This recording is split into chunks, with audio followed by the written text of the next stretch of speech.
Hello viewers, this is Ranjana ma'am and you are watching your as well as mine channel. You may be sometimes saying, ma'am, how can it be that it is your as well as our channel because we are not getting the money?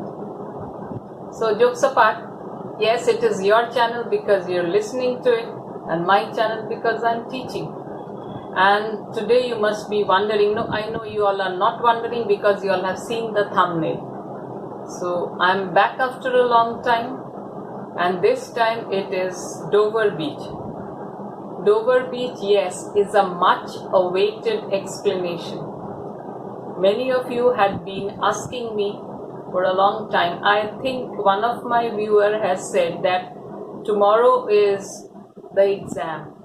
So I had said I will try. Maybe it is a bit late, but in the morning also that person can go through it. Anyway, and before I start again, if you have not subscribed to my channel up till now, please do. And don't forget to press the like button. So let's start with Dover Beach.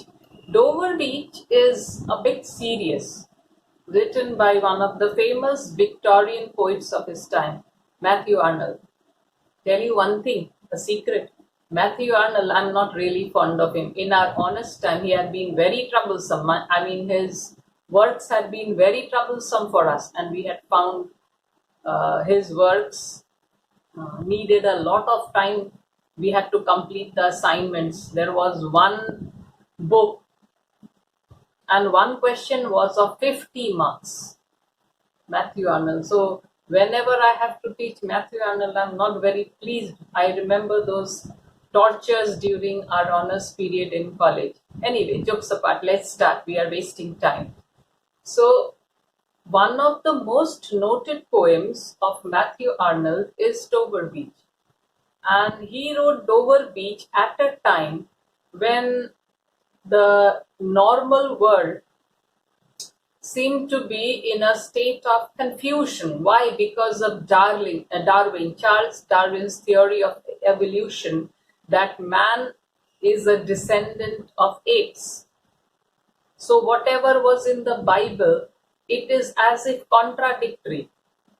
So this loss of faith and the confusion, the turmoil, this had affected Arnold, very religious minded person, a person stern about his religious views, and it is then that he wrote this poem, the Dover Beach.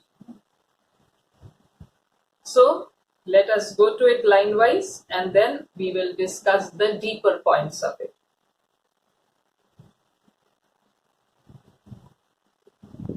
The sea is calm tonight, the tide is full, the moonlight lies fair upon the straits.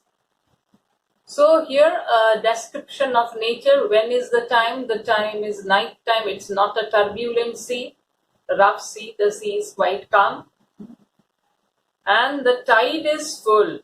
So the sea is filled with high tide. So the tide is full. The moon lies fair upon the straits. Fair here it means brightly. So the moon is shining brightly upon. What does strait refer here? Strait refers to the English Channel. So you know that the English Channel separates England and France. A narrow bit of water, and I wouldn't say narrow, but yes, it's not so large also. It separates the two famous countries, England and France. Have you read A Tale of Two Cities?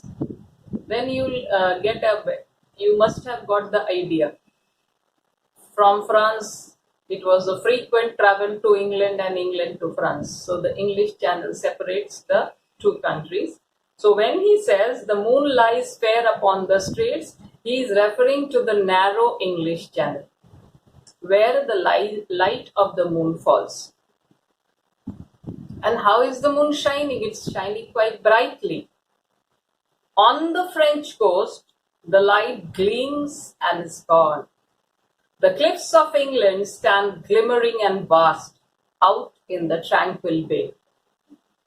So as if it seems he is in England, maybe at the border. He must be in a room. He must be in a room from where he can get a perfect view of the light falling on the English Channel and the French coast on the other side. So he says, on the French coast, the light gleams and is gone. So gleaming is the opposite of a bright light. It is the opposite of a glittering light. So in England, it's brightly shining, but in the French coast, which is not very far, it is said that it is maybe 80, 90, or 20 miles on the other side of the English Channel. So what is it? He is staring as if at the French coast. So it could be that he is in a hotel room or in a room of a house from where he can get a perfect view of the French coast. And I told you, French coast maybe 18 to 20 miles. I'm not very, what should I say? I'm not very exact. Maybe 20, maybe 19, maybe 18, but close, 18 to 20 miles. And the light which falls on the French coast, it is not very bright. It is a gleaming light that falls on the French coast. And then he says, and is gone. Not only that, the light gleams on the French coast, and as if after that it disappears. It is not there anymore. And then the cliffs of England stand glimmering and vast out in the tranquil bay. So then he forgets the French coast. Why? Because he feels the light has gone away from there. So now he is trying to focus his attention on the English coast. So English rather shore. And this Dover cliff, Dover beach we say, so there this Dover cliff, actually there are rocks on the seashore. So he is concentrating on it. So the cliffs in the Dover beach, they stand there very high, and their reflections are falling. You can find their reflections in the quiet sea. So the cliffs of England stand glimmering and vast out in the tranquil bay. Tranquil means peaceful, and bay, you know, is a water body, Bay of Bengal. So again, I would like to explain that the cliffs of England, here he refers to the famous Dover cliff, the big, huge rocks which stand on the shore. They are glimmering and vast out in the tranquil bay. So the shadows of the rock, they fall. They can be seen. Come to the window. Sweet is the night air. Only from the long line of spray where the sea meets the moon-blanched land. So this very line, come to the window, this makes us aware that he is not alone. There is someone else also in the room with him. And the way he addresses, you can assume that the person who is in this room is his beloved. Someone with whom he has an emotional bonding, the way he wants to share this experience with that person. So he says, come to the window, sweet is the night air. Only from the long line of spray where the sea meets the moon-blanched land. So he is asking his partner, whoever is in the room, it could be his beloved. So he is telling her to come to the window. Why? Because he wants to share the experience with her. He wants that person also, his beloved, let's assume, to enjoy the sweet night air. Sweet is the night air. So he also wants to share this pleasant experience with her. Come to the window, sweet is the night air. Only from the long line of spray where the sea meets the moon-blanched land. So where is the sweet night air coming from? It is coming from that place where sea meets the moon-blanched, means lit by the moon's light. So the moonlit land of France. So that place where the sea meets the land in the French coast, from there the sweet night air is coming, and he is calling out to his beloved to come and enjoy. That means he wants to share this pleasant experience with her. Listen, You hear the grating roar of pebbles, which the waves draw back and fling at the return up the high strand. So now he is asking his partner to listen. To listen to what? To the sound made by the pebbles, that grating sound. It's sometimes quite irritating also, made by the sound of the pebbles. When they are drawn by the waves, the pebbles on the shore of the sea, they are many times drawn back and then they are thrown into the shore again. So that grating noise is always irritating. So he is asking her to listen to the continuous sound made by the pebbles as they are drawn by the waves. So the waves, what are they doing? When they come and lash on the shore, then they go back. And while in this process, they are drawing the stones also along with them, small pebbles, they are drawing these pebbles along with them. And then as the waves return, they are flinging these stones on the shore or the beach on the return journey. So this makes a grating sound. Begin and cease and then begin, again begin, with tremulous cadence slow, and bring the eternal note of sadness in. So listening to the noise made by the pebbles due to the ebb and flow of the waves or the tides, it brings a thought in the mind of the poet, quite a serious thought. And then there is an allusion also. So the waves, they begin, they stop, they begin again. And this rhythm, this trembling rhythm of the waves, they continue. They go on intermittently, though in a slow manner. But at the same time, what happens? How does it affect our Arnold, Matthew Arnold? How does it affect the poet?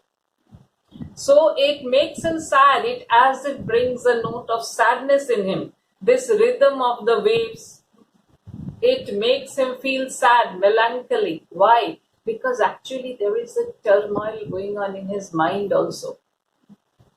So earlier he was cheerful and he had asked his beloved to come and enjoy the sweet night air. But now this grating sound of the pebbles being drawn by the waves and then being thrown back to the shore. Again beginning and stopping, beginning. So this brings about a change in his mood. It makes him melancholy, sad, depressed.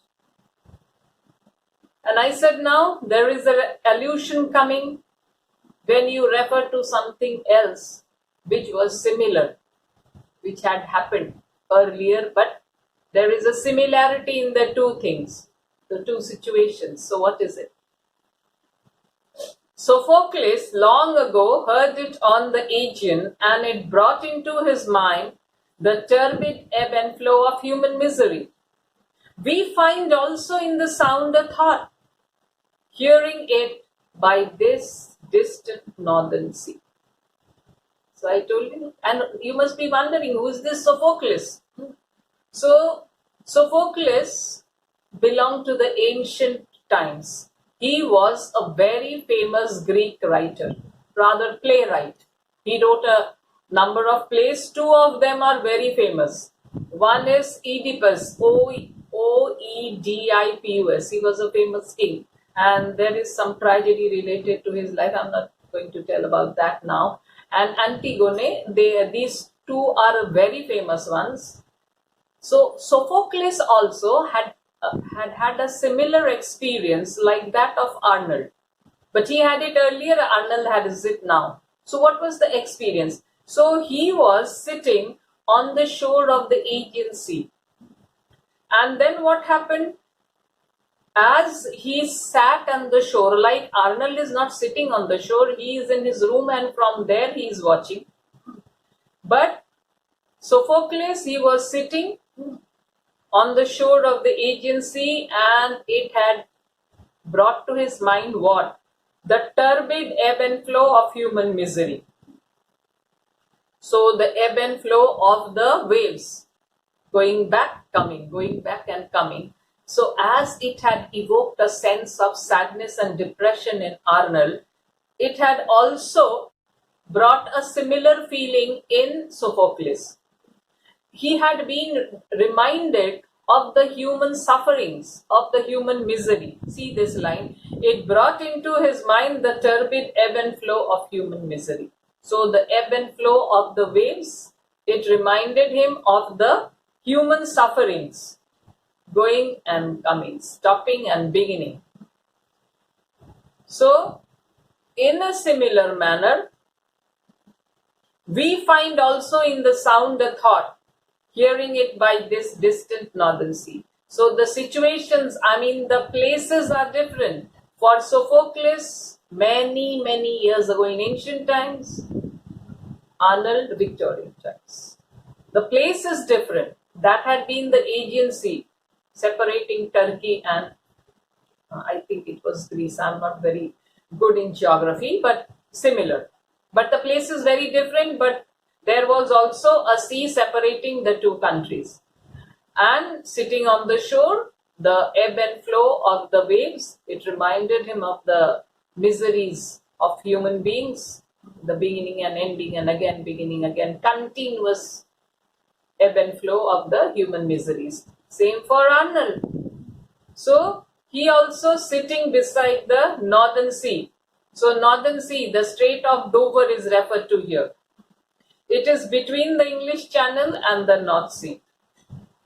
And it is far away from the sea shore where Sophocles had a similar experience. That is why he says distant northern sea. The sea of faith was once, too, at the full, and round earth's store lay like the folds of a bright girdle furled. I was going to say unfurled, that's a mistake. Again, I'll repeat this. The sea of faith was once too at the full, and round earth's shore lay like the folds of a bright girdle furled. So he refers to the time before Darwin's theory of evolution of species, Darwin's theory that we are the descendant of apes. Before it was propounded, before it evolved. He's talking of that time.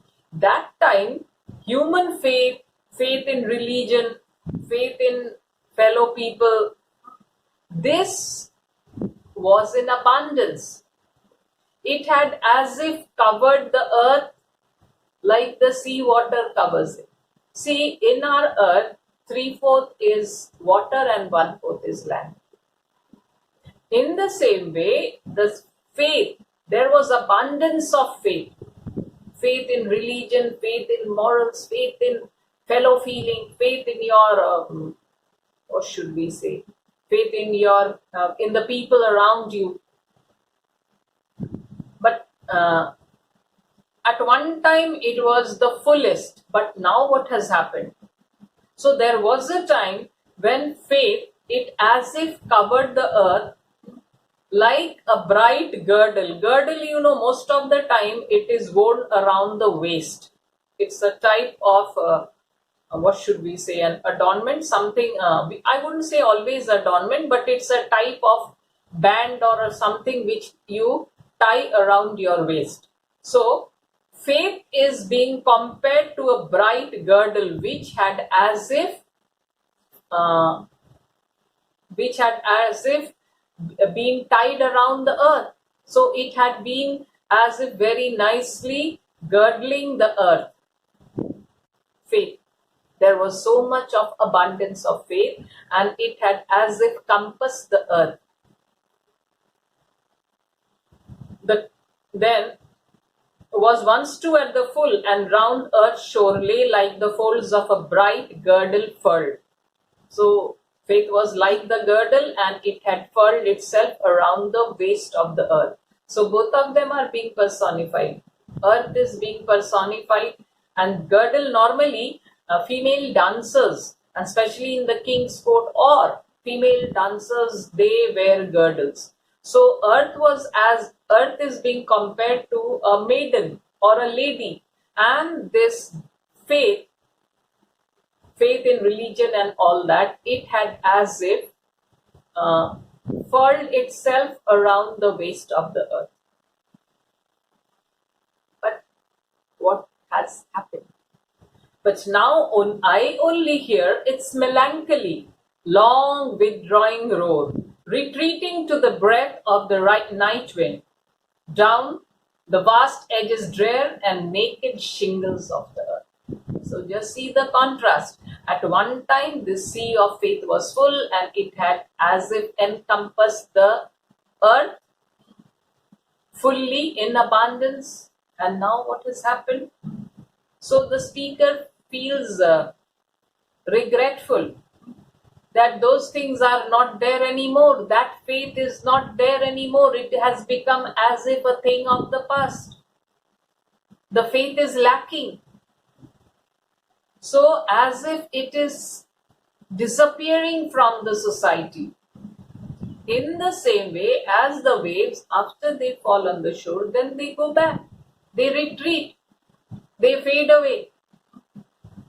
So the poet says that he only hears the sorrowful sound of the retreating waves. Rather, the waves are referred to faith. At one time, the sea of faith was full.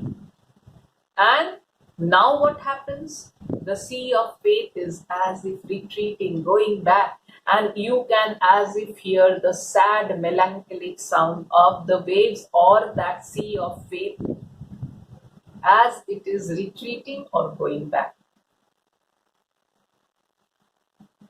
So what happens then? Withdrawing roar, retreating to the breath of the night wind, down the vast edges, drear and naked shingles of the world. So as the waves leave the shore and draw back, in the same way, faith is also leaving humanity. Human beings are lacking in faith now. So faith is as if disappearing fast, disappearing, going back, retreating, making a sad melancholic exit or retreat.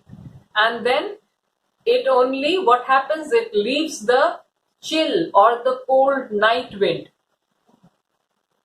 over this beach. Which beach? Dover beach. And only the pebbles are visible. Pebbles, actually, when the water or the waves, they retreat, the small pebbles on the seashore, they become visible. That is not in normal times when there is a full sea. When there is a full sea, the pebbles get submerged under the water. You don't see them. But when the waves retreat, you can see these pebbles. And now that is what has happened. So that means the pebbles are seen in their nakedness. So this is a reference that the nakedness of the modern world, deprived of faith, lacking in faith, faith has gone back, retreated in the distance, and it has exposed the modern world as a faithless world. Our love, and this has made him very sad. So just see the next line. How does he want to get strength in this time of turmoil, in this time of confusion, faithlessness around him?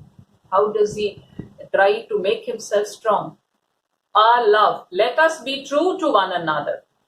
For the world which seems to lie before us like a land of dreams, so various, so beautiful, so new, hath really neither joy, nor love, nor light, nor certitude, nor peace, nor help for faith.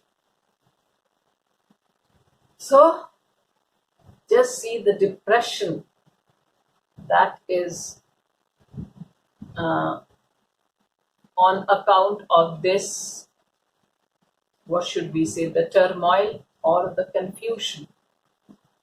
So much of depression. So what is he telling his beloved?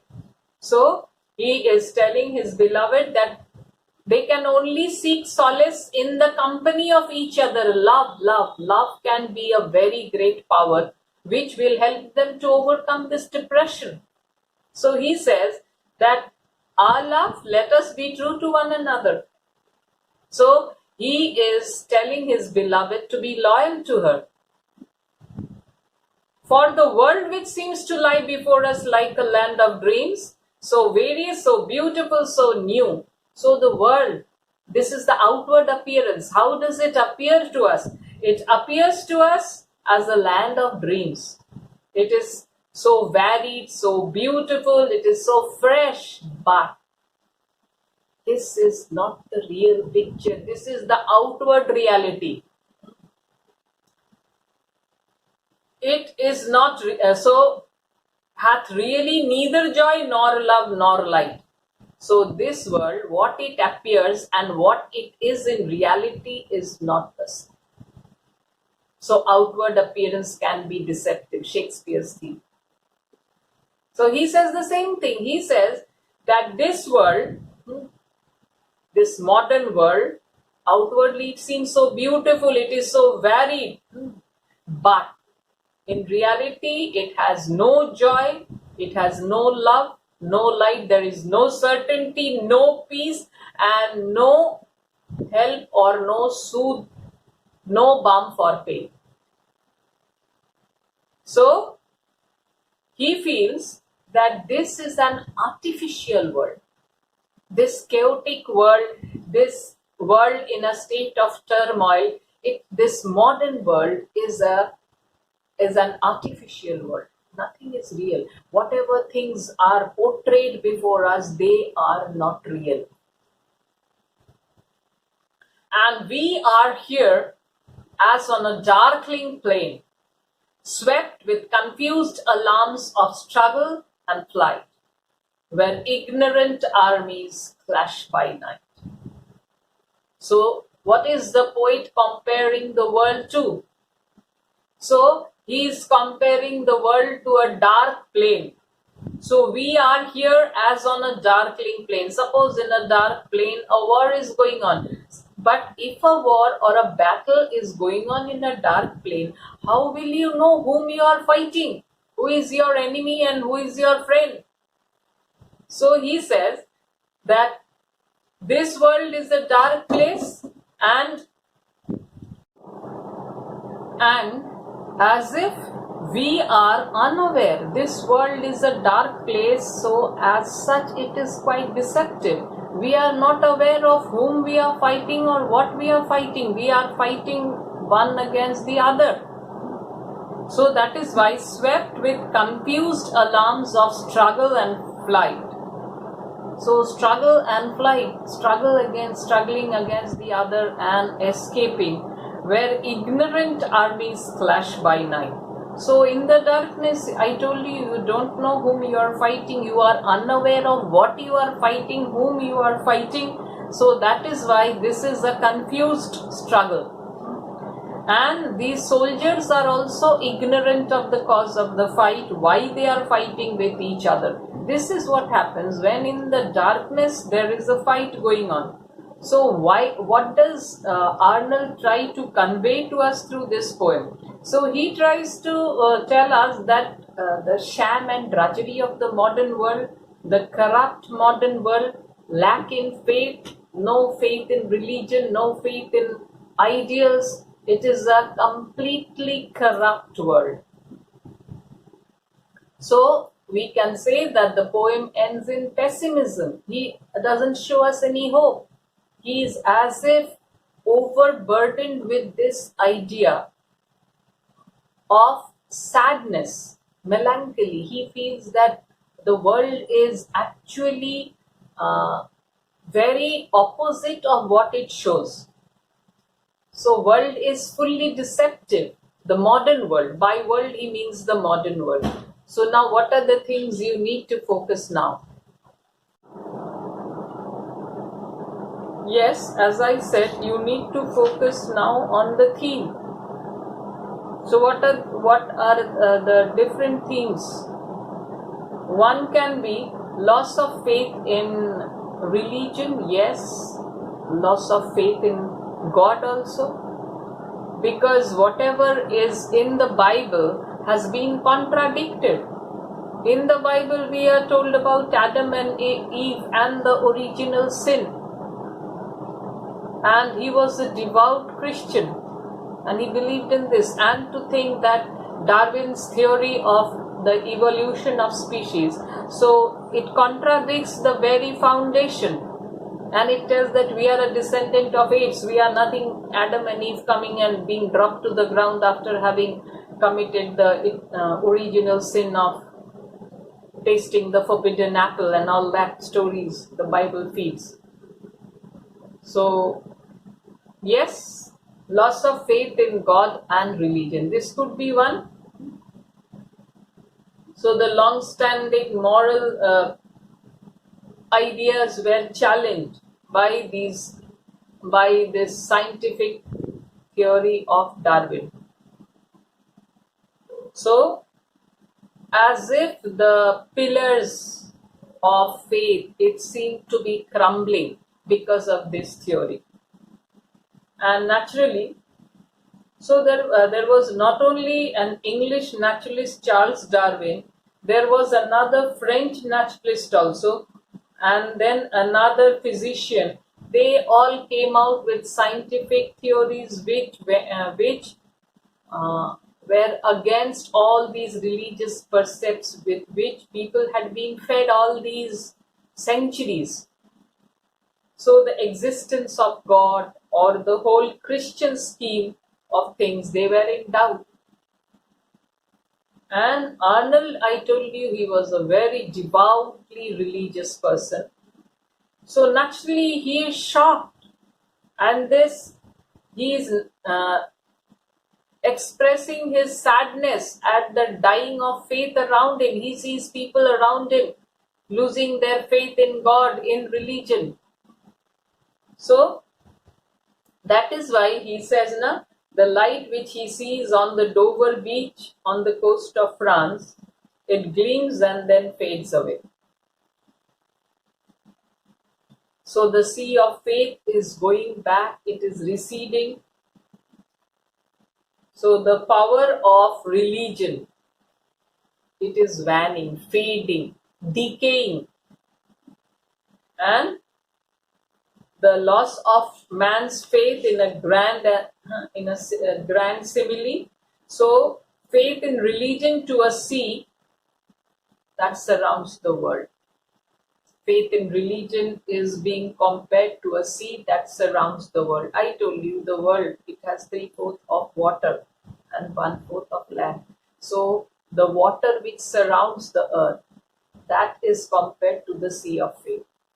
And that water or that faith is seen receding or going back, retreating.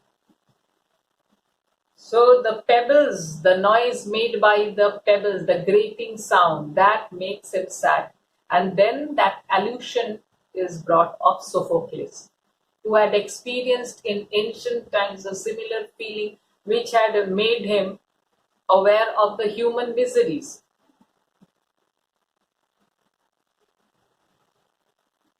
And another one could be love. Love is the last retreat. Love is the last solace that can offer you the last hope, what can we say, the support.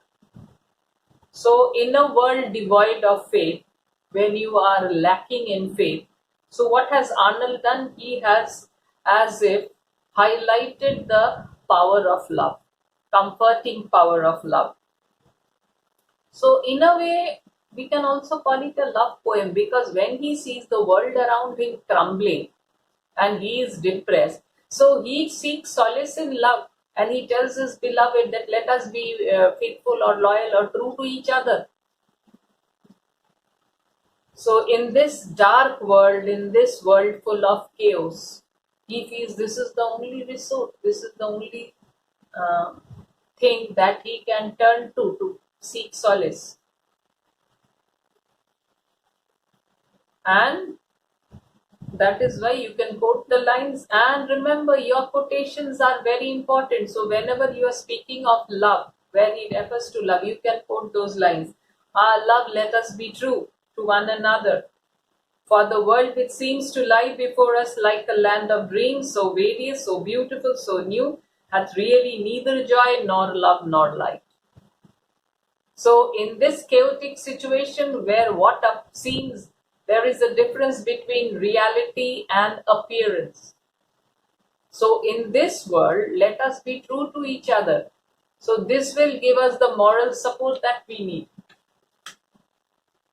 And this is what is the structure of this poem. This is a dramatic monologue. Dialogue is two or more than two people, and a monologue is when one person goes on speaking.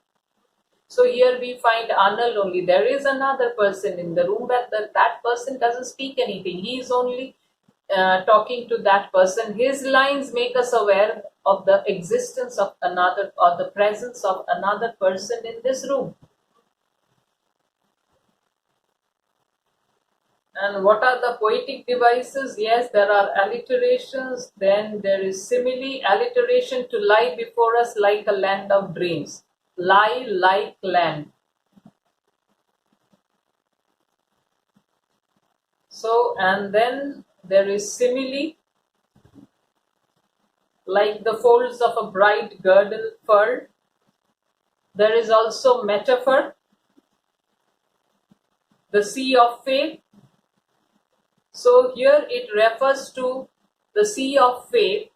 The sea is actually symbolic or metaphor for the sea of faith, the sea which Arnold refers to. Then you have an anaphora.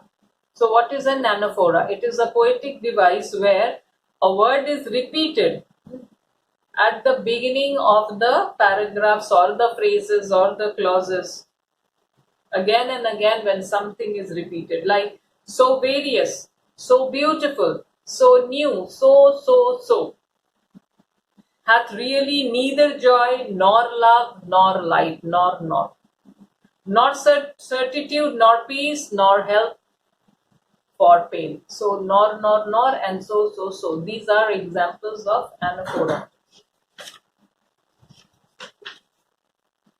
And this one, it's quite rich in imagery. There are quite a few, like the visual imagery. So a nice description of the calm sea right in the beginning, in the very first stanza. And then the high tide, the shining moon on the French coast. And then again an image of the battlefield in the very last stanza. Darkling plains swept with confused alarms of struggle and flight. That gives us a horrifying feeling. Then auditory, related to your ears, the grating roar, the tremulous cadence, trembling rhythm. Then visual and auditory imagery. In the third stanza, the loss of faith. Sea of faith, it is powerful, it is emotional, bright girdle furled. Melancholy, long drawing road. So bright girdle furled, this is a visual imagery. And long melancholy, long drawing, withdrawing road. Visual as well as auditory. So it gives us an idea of the rocky shore, which is barren. It also makes you aware of the emptiness, and it makes you as if quite alarmed. So opening stanza and the last stanza, they are as if contrast. In the opening stanza, everything is so calm, and in the last one, there is a battlefield. People fighting against each other but not knowing why, in the darkness, ignorant. So what a contrast. And then, as I said, there is an allusion also. Allusion of Sophocles. So in ancient Greece, Sophocles, the noted playwright, he mostly wrote tragic plays. Sophocles had heard the sound of the pebbles on the shore. Place is different, I told you. While he was sitting beside the Aegean Sea. So he was sitting beside the sea, and Arnold is in his room at his window.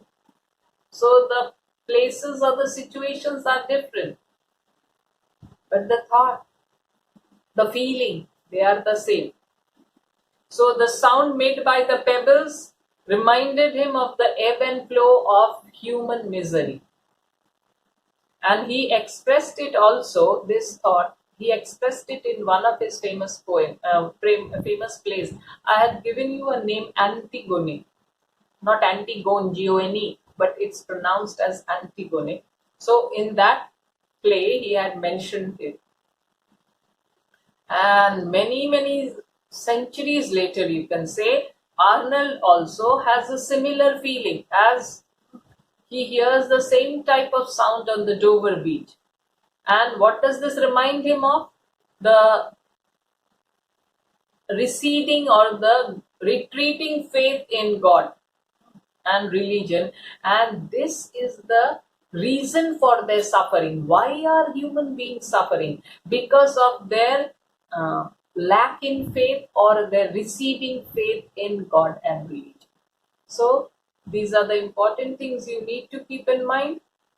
And what is at the background of all this? Of course, no doubt, Darwin's theory of evolution, and which had brought about a crisis in faith during the Victorian age.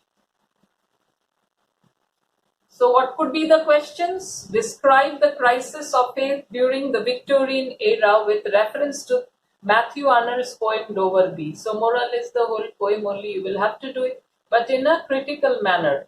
But first, you will have to mention what really brought about this crisis of faith. So, Darwin's theory of evolution, or Darwinism as we call it, Darwinism evolved, and then people started losing faith. And the human suffering, according to Arnold, is on account of this loss of faith. And finally, what is his remedy in this world to cure, or I wouldn't say cure, but what does he suggest to get out of this terrible situation? Love. So love is the only solace. So there are different questions also. If you have a workbook, you can go through it and you will be able to get quite a few questions from there. Anyway, I think I have given you a lucid, as my favorite word, I have given you a lucid explanation of this poem, which had been troubling many of you, and I had got a number of requests regarding Dover Beach. So finally it's done, and I think I'm now going to bid you goodbye. It's nearly 1 o'clock by my watch. So prepare yourself well for your exam, whoever had asked me for it. So by the before it is morning, I'll see that it is uploaded. Have a good time during the lockdown. Stay safe, keep yourself well protected, and don't go out unless it is necessary. Bye.